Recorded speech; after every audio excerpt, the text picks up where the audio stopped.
So you got your offer accepted on your dream home, the first major step in the home buying process. So now, what's next? This is Buying 101 with me, Daniel Joyce, leader of the Onyx team at eXp Realty.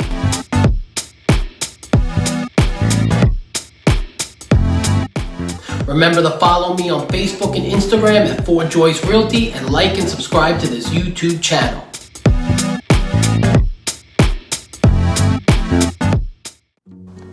So your agent calls you and tells you the great news. Your offer was accepted.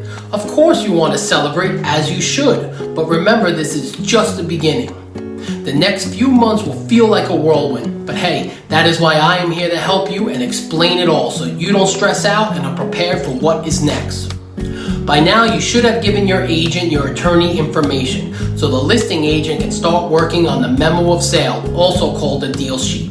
A memo of sale is a detailed sheet with all the information in regards to the purchase. It has the terms, contingencies, and contact information for all parties associated with this transaction.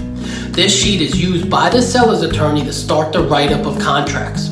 If a home inspection is being done by the buyer, then the memo is usually sent after the completion of the inspection, just in case anything needs to be renegotiated or put in as a contingency. Your next call should be to a home inspector. No matter the type of home you are buying, you have the right to have it inspected. Most buyers tend to not get a home inspection when buying a co-op, because in co-ops you are not responsible for the so-called major items such as hot water, heating, structure, and the roof. But you can still get one if that makes you more comfortable with moving forward with your purchase. An inspection is one of the contingencies I mentioned last week. What the inspection will tell you is the overall condition of the house. The inspector should go through the house looking at the roof, structure, appliances, mechanicals, electrical, and everything in between. It is important to note that the inspector is an overall professional, so if they feel there are any issues with certain items, it is then best to call a professional in that field to come and inspect it. After the inspection is done, you should receive a report within a few days. You should go through the report with your agent. The report will have a lot of information on it, and most of it will mention problems or issues with the home. After all, that is the inspector's job. With the help of your agent, you can single out the problems or issues that need to be addressed with the seller.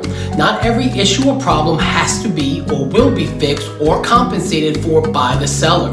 The seller has every right not to do anything asked for.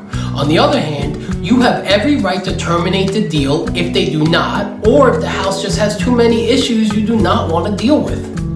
That is why I always put an inspection as a contingency on every offer I write up, unless my buyer specifically tells me they waive it in order to win a multiple offer situation. Depending on the house, there could be other inspections needed, such as a water test if the house receives its water from a well on the property, a septic tank inspection if the house does not have sewer services provided by the city, town, or village in which it resides in. Your agent should know this information beforehand and should guide you on what is needed to make sure you check all systems before deciding to sign contracts. Let's hope nothing is wrong with the house, and if there isn't, then you would be ready to sign contracts. Should there be any issues that need attention, your agent will let the listing agent know what they are and a possible solution. This is what you and your agent discuss when going through the report. At this time, a renegotiation may take place. The goal is to have both sides be happy and agreeing to move forward with the purchase. If for any reason a compromise cannot be reached, then the deal is terminated and all parties will go their separate ways. We all hope a compromise is made and you are now ready to move forward. Your attorney will be reviewing the contracts and making sure that all the language in the contracts is correct according to the memo of sale. Every attorney will have riders of their own that they like to have added into the contract to protect their client. The attorneys may go back and forth a bit on these, but usually come to an agreement within a few days. Your attorney calls you and says the contracts are ready to sign. You're almost there. Now the next part is specific to the New York City area, as most parts of the country you will give earnest money with your offer. Here in the New York City area, no earnest money is given usually. 10% of the contract price or whatever the down payment amount agreed agreed upon in the offer, if less than 10%, is paid by the buyer and given when signing contracts to be put into an escrow account and held until closing. You signed. You are now officially in contract and ready for the next step.